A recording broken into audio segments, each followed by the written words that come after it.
কুলাউড়া পৌর এলাকার ড্রেনের ব্যবস্থার বেহাল দশা। জনদুর্ভোগ। পৌর শহরের বিভিন্ন এলাকায় ড্রেনের ব্যবস্থার বেহাল দশা। অনেক এলাকায় ড্রেনের ওপর স্ল্যাব না থাকায় এগুলো ময়লা আবর্জনার ভাঙাড়ে পরিণত হয়েছে। এসব ময়লা আবর্জনা পচে দুর্গন্ধ ছড়াচ্ছে। দীর্ঘদিন ধরে ড্রেনগুলো সংস্কারের উদ্যোগ না নেওয়ায় দিন দিন অবস্থা আরও বেহাল হচ্ছে। এতে জনদুর্ভোগ বেড়েছে। পৌরবাসী দ্রুত ড্রেনগুলো সংস্কার ও পরিষ্কারের দাবি জানিয়েছেন। সরেজমিনে গত বৃহস্পতিবার ও শুক্রবার পৌর শহরের উত্তর মাগুরা ও দক্ষিণ মাগুরা থানার রোড বাঙ্গারিপট্টি সহ বিভিন্ন এলাকা ঘুরে দেখা যায় অনেক স্থানে ড্রেনের স্ল্যাব নেই। ময়লা আবর্জনায় অনেক ড্রেন ভরাট হয়ে গেছে।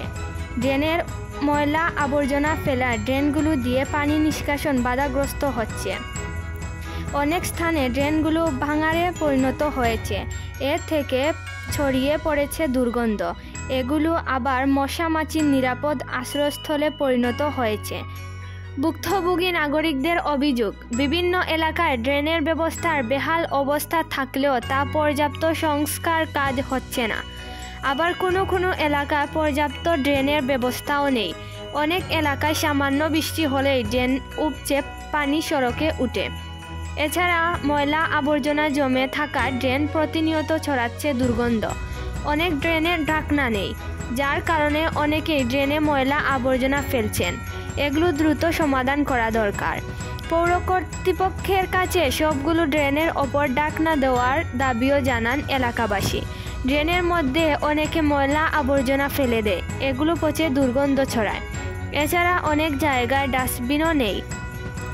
মশার যন্ত্রণায় দরজা জানালা বন্ধ করেও গড়ে থাকা দায় হয়ে পড়েছে।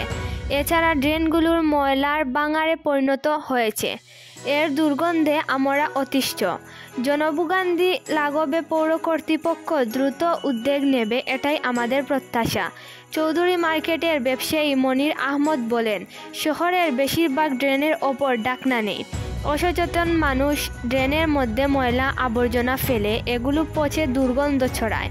তাছাড়া পানি নিষ্কাশনও বাধাগ্রস্ত হয়। আমরা চাইব দ্রুত সময়ের মধ্যে যেন পৌর কর্তৃপক্ষ এ বিষয়ে কার্যকর উদ্যোগ নেয়। স্থানীয় এলাকাবাসীরা বলেন, অত্যন্ত এই সরকারের আমলে শহরের ড্রেনের ব্যবস্থার উন্নতি আমরা দেখতে চাই। রিপোর্ট দৈনিক কুলাউড়া কণ্ঠ। অবাধ ও নিরপেক্ষ তথ্য প্রকাশের বদ্ধপরিকর দৈনিক কুলাউড়া কণ্ঠ।